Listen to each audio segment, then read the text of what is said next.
सुना था सो सुनाना भाटो का झक्का ना लगे था सो तो लगा होगा सच में वो हाँ तोला देखे तो मोरा मन है ना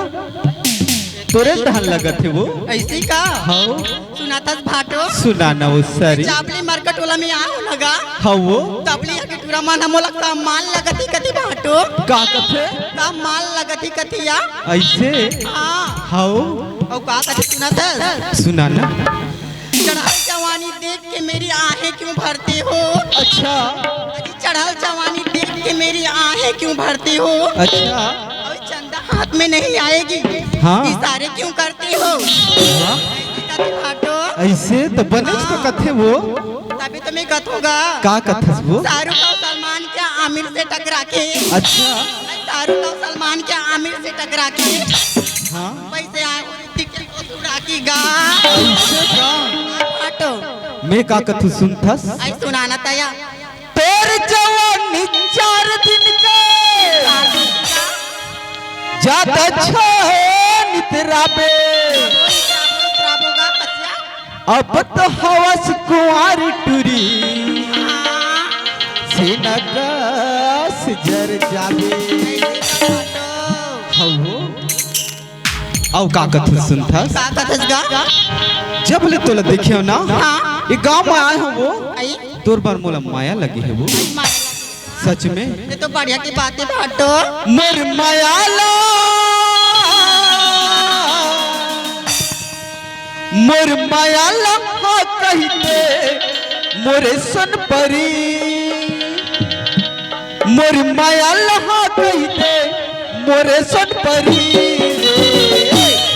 तोला देहुरे देहुरे मुंदरी दीवानी नागमणि तोला देहुरे देहुरे मुंदरी दीवानी नागमणि मोर मायाला हा कहते मोरे सन परी मोर मायाला हा कहते मोरे सन परी तोला देहुरे देहुरे मुंदरी दीवानी नागमणि तोला देहुरे देहुरे मुंदरी दीवानी नागमणि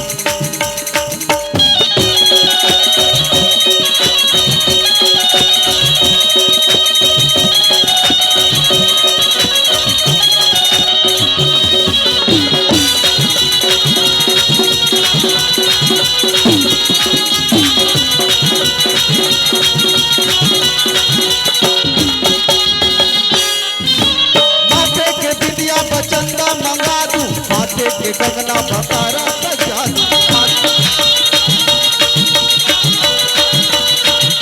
अनमोल रतन तेरे तहमा सजा दूं होवे कभू जो न करके दिखा दूं होवे कभू जो न करके दिखा तोला सजा दूं रे जैसे सजे सुंदरी तोला सजा दूं रे जैसे सजे सुंदरी तोला देहुरे देहुरे मुंदरी दीवानी नागमणि तोला देहुरे देहुरे मुंदरी दीवानी नागमणि तोला देहुरे देहुरे मुंदरी दीवानी